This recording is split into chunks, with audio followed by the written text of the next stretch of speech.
লেবাননের সঙ্গে সরাসরি শান্তি আলোচনায় বসার ঘোষণা দিয়েছেন ইসরায়েলি প্রধানমন্ত্রী বেনিয়ামিন নেতানিয়াহু। বৃহস্পতিবার এক ভিডিও বার্তায় তিনি তার মন্ত্রিসভাকে দ্রুত আলোচনার প্রস্তুতির নির্দেশের কথা জানান। নেতানিয়াহু জানান, হিজবুল্লাহর নিরস্ত্রীকরণ এবং একটি স্থায়ী শান্তি চুক্তি স্থাপনই এই আলোচনার মূল লক্ষ্য। দখলদার ইসরায়েলের যুদ্ধাংদেহী প্রধানমন্ত্রী বলেন, শান্তি আলোচনায় বসার জন্য লেবানন সরকারের পক্ষ থেকে বারবার আহ্বানের পরিপ্রেক্ষিতে মন্ত্রিসভাকে দুটি লক্ষ্য অর্জনের উদ্দেশ্যে লেবাননের সাথে সরাসরি আলোচনা শুরু করার নির্দেশ দেওয়া হয়েছে। নেতানিয়াহুর মতে আলোচনার মূল লক্ষ্য হিজবুল্লাহর নিরস্ত্রীকরণ এবং ইসরায়েল ও লেবাননের মধ্যে একটি ঐতিহাসিক ও টেকসই শান্তি চুক্তি।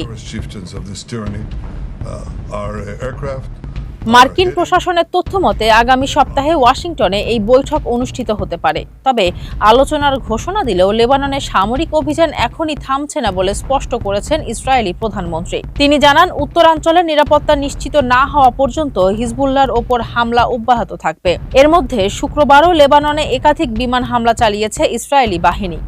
দক্ষিণ লেবানন জুড়ে এসব হামলায় আজ অন্তত 17 জন নিহত হওয়ার খবর পাওয়া গেছে। এর মধ্যে কেবল জারারিয়া শহরে একটি আবাসিক ভবনে নারী ও শিশুসহ 10 জন প্রাণ হারিয়েছেন। অন্যদিকে গত বুধবারের ভয়াবহ সিরিজ হামলায় মৃতের সংখ্যা 303 জনে পৌঁছেছে।